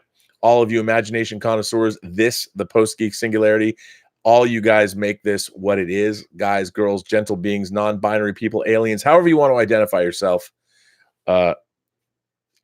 It's only because you guys are here. Now, if you want to support the channel, you can. Please do so over on theburnettwork.net. We always appreciate that. And I got to tell you, I'm getting some really interesting ideas for viewers' choice. I got a couple one that I'm going to launch. and fantastic stuff. So you can support the channel there. You can join. You can become an Imagination Connoisseur. Please send me more letters, theburnettwork.net. Please put your name and always tell us whether or not you want them read on the show. I want to thank you for all of that. And Alan Murphy, the president of Lucky Tiger Men's Grooming Products. Alan Murphy might be going to London with us. I'm not going to ask him to bring Lucky Tiger product. I'll tell you why, because he'd have to bring big containers and he'd have to pack it in his luggage, and that wouldn't be fair because they wouldn't let him check it in his bag. But you know what? We could pick his brain, and maybe he'll start a new product line or something just because he's in London. Anyway, if you want to go to the Lucky Tiger website, go to getluckytiger.com, punch in PGS when you check out for Post-Geek Singularity, and you will get 20% off your order. Thank you for everybody who supports the channel through Super Chats. I appreciate that. And I also want to say that, as you know, every person you meet has a story to tell you have yet to hear. All you have to do is listen. And with that, I'm going to bring an end to the 168th live chat. Oh, by the way, now, I don't know if I have it. I don't know if I got it. But let me tell you what came out today for you lovers of physical media. As a total aside, the masterpiece, Fritz Kirsch's 1985 masterpiece, starring James Spader and Robert Downey Jr. and Kim Richards from Escape to Witch Mountain and now the Housewives of Beverly Hills, and Olivia Barish from Repo Man. The awesome Tough Turf. That's right, ladies and gentlemen. Tough Turf, Iron Man, and Ultron teaming up for the first time in Tough Turf, 85's Tough Turf, from director Fritz Kirsch, who directed Children of the Corn. Kino Lorber has put Tough Turf out on Blu-ray. Oh my God, people. Oh my God. Now, I want to say, I'm gonna take full credit here. Back in the early noughties, when I was working on Lord of the Rings extended editions, doing the special features, I worked for a company called Curdy Pellerin. And we had Anchor Bay Entertainment. Anchor Bay had put out Free Enterprise, and Anchor Bay was my own film. And Anchor Bay was running a contest. They were asking which movies should we put out. Which movies should we put out on DVD? And I wanted Tough Turf. I saw Tough Turf opening weekend in theater in '85. I have great big love of Tough Turf. It's a big, goofy, weird teen movie from the '80s that people don't remember. It seems like it's out of time, but I love it. And it seems like it's a 50s gang movie with that kind of a sensibility moved into the 80s, where, you know, in one scene, a sweater wearing James Spader, they sneak into a country club and eat food and dance, and James Spader sits down and croons a song to Kim Richards. I mean, Tough Turf, man, coming out today from Kino Lorber on Blu-ray. It was the last Blu-ray I ever really wanted to do special features for. I did write Kino Lorber, offering my services at a fairly reduced rate to produce special features. It doesn't really have many special features on the disc, but it is out on Blu-ray. That is definitely one of my grail discs. It comes out today. It's not even very expensive. So I just want to thank Kino Lorber for putting that out on Blu-ray. Also, High Life, the great the science fiction film, comes out, and looking forward to getting that. I didn't pre-order that, but that comes out today too. But Tough Turf, come on. You know what the fact that Tough Turf is finally out on Blu-ray means? It means, like everyone out there, I hope you all have a better day, because with Tough Turf coming out from Kino Lorber today, I think that I too will have a better day. And by the way, I ordered Tough Turf like 6 months ago, and I got one of those great Amazon notices that say that it's cheaper or something. When you pre-order it, the price goes down or whatever. You know, it's been kind of slow in the whole physical media front. So getting Tough Turf today, I mean, I don't know if they sent it to me. I haven't looked, but I think they did. But yeah, come on, Tough Turf out on Blu-ray. Do we not live in wondrous times, people? It's time. It's just a great time to be alive. So have a better day. If you still buy physical media, buy Tough Turf, support Kino Lorber, or just write them an email and tell them I told you or tweet to them, because they're on Twitter, and say that Burnett RM, if you're on Twitter, just talked about how great Kino Lorber was for putting out Tough Turf. Now, you know, Kino Lorber was basically, they were not putting out the greatest stuff in the world. I was not happy with necessarily. Their movies were a little sketchy, but they put Hannibal out, Ridley Scott's Hannibal, in 4K. That was their first 4K release. They did a fine job. But my favorite thing, I think it was last year, it might have been a year before, but I think it was in 2018. One of the greatest things that Kino Lorber did was Kino Lorber put out Richard Rush's version of Color of Night, the mid 90s movie with Bruce Willis and Jane Marsh. And it's like an American Giallo movie. A lot of people don't understand my love of movies like Color of Night or Tough Turf, but it's kind of the way I love the Fast and Furious franchise. But Kino Lorber put out Color of Night, and what was so great about it is they did a commentary with 89-year-old Richard Rush, the director of the film. They put out the cut studio version, and they put out the long director's cut of Color of Night. It's got a Dominic Frontieri score. Dominic Frontieri scored Richard Rush's The Stuntman, and then he went to jail for 20 years or something, and then he came back out and scored The Color of Night. I mean, let me tell you, The Color of Night is probably one of my favorite very bad movies. I love Color of Night. It's not good, but I love it so much, and I feel kind of that way. Perhaps Tough Turf isn't good either, but I dearly, dearly, dearly love it. Anyway, I know that's totally a non sequitur and probably not what you tune in for, but I just wanted to say thanks for being here. I appreciate it. And as always, have a better day.